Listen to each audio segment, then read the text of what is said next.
పిల్లలు పేరెంట్స్ మెచ్చిన university Sankalchand Patel university Gujarat.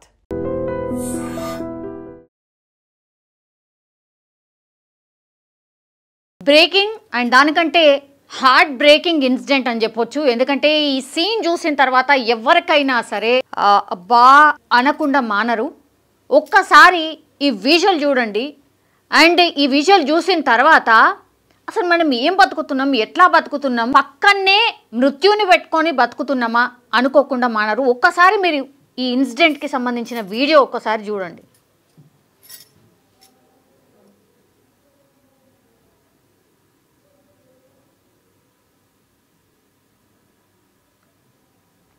కేవలం 14 years మాత్రమే.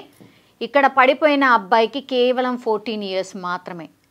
ఇంట్లో మీరు చూస్తోంది ఇంట్లో వీడియో ఇది, సీసీ కెమెరాకి సంబంధించిన వీడియో ఇది.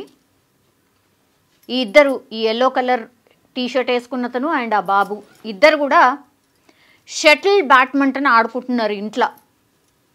ఒకసారి మీరు గమనించండి, ఇక్కడ మీకు కనిపిస్తోందా ట్రాన్స్ఫార్మర్ ఉంది కదా, ఆ ట్రాన్స్ఫార్మరే ఎంత దగ్గరగా ఉంది అంటే గేట్ని ఆనుకొనే, ఈ వాల్కి ఆనుకొనే ట్రాన్స్ఫార్మర్ ఉంది. అది కూడా ఎంత అంటే హై లైన్ అంటారు కదా. ఒక్కసారి చూడండి, బ్యాట్ అంతే. షటిల్ ఆడుతున్నటువంటి బ్యాట్ని కాక్ పడ్డది. అక్కడ కాక్ని తీసే ప్రయత్నం దేంతో చేసిండు? ఆ షటిల్ బ్యాట్ ఐరన్కి సంబంధించిన షటిల్ బ్యాట్ అది. పాపం అసలు కనీసం అనుకోలే అనమాట, ఊహకు కూడా ఆయన ఊహించలే. జస్ట్ ఆ బ్యాట్తోని కాక్ తీద్దాము అనుకున్నాడు. ఆ కాక్ని ఈ ఐరన్ బ్యాట్తోని తీసే క్రమంలోనే ఒక్కసారిగా షాక్ ఎంత భయంకరంగా వచ్చింది అని అంటే, ఆ అబ్బాయి చూడండి కింద పడిపోయిండు. కింద పడిపోయిన తర్వాత ఈయన వాళ్ళని పిలిచే ప్రయత్నం చేసిండు. అసలు ఆయనకు కూడా అర్థం కాలే. కింద పడ్డ తర్వాత కూడా కొద్దిసేపు కదిలిండు ఆయన. దాని తర్వాత అసలు ఈయన చూడండి అసలు ఏమైందో అర్థమైతలేదు టోటల్లీ. అసలు ఇక ఈయన టెన్షన్ ఒక్కసారి చూడండి. పేరెంట్స్ అందరూ వచ్చిండ్రు అక్కడికి ఆయనని లేపే ప్రయత్నం చేస్తారు. ఒకసారి చూడండి, అది కాక్ తీసే ప్రయత్నం చేసిండు. ఒక్కసారి ఆ బ్యాట్ తాకగానే షాక్ తగిలింది, కింద మొత్తం పడిపోయిండు. పడిపోయిన తర్వాత మళ్ళీ లేసే ప్రయత్నం చేసిండు, అంతే. ఇక లాస్ట్గా కొనా ఊపిరప్పుడు కదులుతుండ అనుకుంటా. ఆయన టెన్షన్తోని అరుస్తున్నాడు, రండి రండి ఏదో అయింది, రండి రండి అని. ప్లీజ్ ఒకసారి వినండి.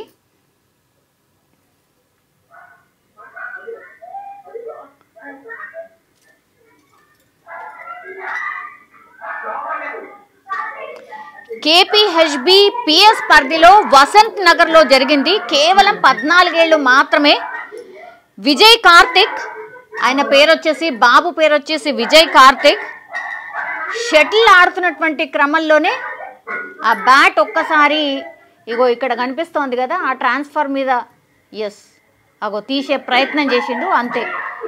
షాక్ తగిలింది, సెకండ్స్ షాక్ తాకింది, కింద పడిపోయిండు. ఆ పక్కన ఉన్నటువంటి బంధువు లేపే ప్రయత్నం చేసిండు, ఇంకా లేస్తలేడు. ఏదో జరిగింది అని అర్థమైంది, పిలవడం స్టార్ట్ చేసిండు, అంతే. ఇక ఆసుపత్రికి తరలించే లోపల మనం చూస్తున్న విజువల్ లోపలనే మీరు చూడండి, వన్ మినిట్ కూడా లేదు ఈ వీడియో. ఆ 1 minute లోపలనే ఆయన ప్రాణం కూడా పోయింది, కదలకుండా ఇదైపోయిండు. తర్వాత బంధువులందరూ వచ్చిండ్రు, ఆసుపత్రికి తీసుకెళ్లే ప్రయత్నం కూడా జరిగింది. అప్పటికే డాక్టర్స్ చెప్పేసిండ్రు దట్ ఆయన చనిపోయాడు అని. ఏదో ఫంక్షన్ కోసమని వచ్చిండ్రట, వాళ్ళ ప్లేస్ కూడా ఇక్కడిది కాదు, ఏపీకి సంబంధించిన వ్యక్తులు ఇక్కడ బంధువుల ఇంటికి వచ్చిండ్రు, ఏదో ఫంక్షన్ ఉందని. తీరా చూస్తే పాపం ఆ బాబే ప్రాణాలు కోల్పోయినటువంటి సిచ్యువేషన్. మీరు చూడండి,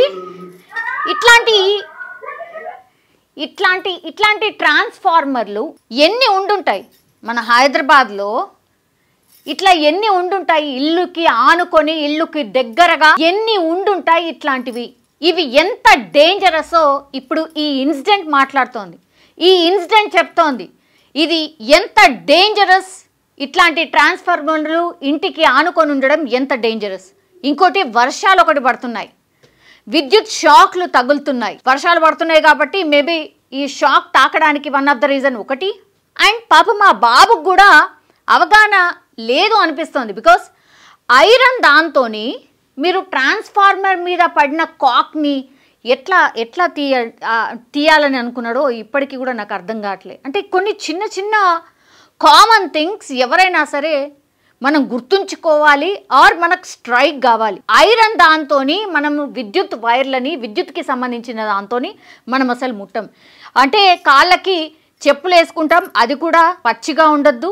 అండ్ ఐరన్కి సంబంధించిన ఏ వస్తువుతోనైనా మనం అసలు అట్లాంటి విద్యుత్ దగ్గరికి అసలు మనం పోం. సో ఇవన్నీ కూడా జనరల్లీ మనము రోజు ఫేస్ చేసే ఇన్సిడెంట్స్ ఇవన్నీ, రోజు ఫేస్ చేసేటువంటి సిచ్యువేషన్ ఉన్నటువంటివి. లాస్ట్కి వస్తే పాపం ఆ అబ్బాయి కూడా ఎక్స్పెక్ట్ చేసి ఉండడు ప్రాణం పోతుందని. లాస్ట్కి వస్తే జస్ట్ విద్యుత్ షాక్ తగిలి ప్రాణాలు కోల్పోయిండు ఈ అబ్బాయి. కానీ ఇట్లాంటి ట్రాన్స్ఫార్మర్లు సిటీలో ఇట్లా ఇంటికి ఆనుకొని ఎన్ని ఉండుంటాయి అంటే మృత్యుని మన ఇంటి ముందరనో మన ఇంటి పక్కాలను పెట్టుకొని మనం జీవిస్తున్నట్టు లెక్క. ఇట్లాంటి వాళ్ళు ఇంకా ఎంతమంది చనిపోతే మరి విద్యుత్ శాఖ అధికారులు స్పందిస్తారు? ఇట్లాంటి ట్రాన్స్ఫార్మర్లు కొంచెం నివాసాలకు దూరంగానో ఇంకా కొంచెం పక్కకో ఎవరు చుట్టుపక్కల వెళ్లకుండా పెడతారు. ఇప్పుడు ఈ ఇన్సిడెంట్ లో నిర్లక్ష్యం ఎవరిది? ఒకసారి ఇన్సిడెంట్ మీద కామెంట్ చేయాల్సిందిగా కోరుతున్నాం. నిర్లక్ష్యం ఎవరిది? ఒకటి, అబ్బాయికి మినిమంగా అంటే కామన్గా థింక్ చేయాల్సింది దట్ ఐరన్తోని మనం ఆ విద్యుత్కి సంబంధించిన దాన్ని దేన్నైనా సరే ముట్టుకోవద్దు ఆర్ దేన్నైనా సరే మనం తీయొద్దు, తాకొద్దు అనేది అబ్బాయికి కూడా తెలవాల్సిందే.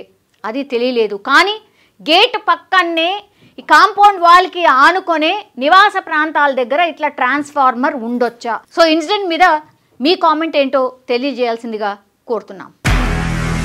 నిజంగా ప్రస్తుతం ఉన్నటువంటి సమాజం దేనికి ప్రయారిటీ ఇస్తుంది? ఆర్థిక సంబంధాల చుట్టూ మాత్రమే తిరుగుతుంది. మళ్ళీ ఎన్నికలంగానే చాలా విరక్తి కలుగుతుంది. మంచి అనిపిస్తుంది కదా, లేడీస్ కూడా ఛాలెంజింగ్ జాబ్స్ చేసినప్పుడు చాలా బాగుంటది. ఫుడ్ డెలివరీ ఇవ్వటానికి వెళ్ళినటువంటి డెలివరీ బాయ్ అనిల్ పై కళ్ళ ముందు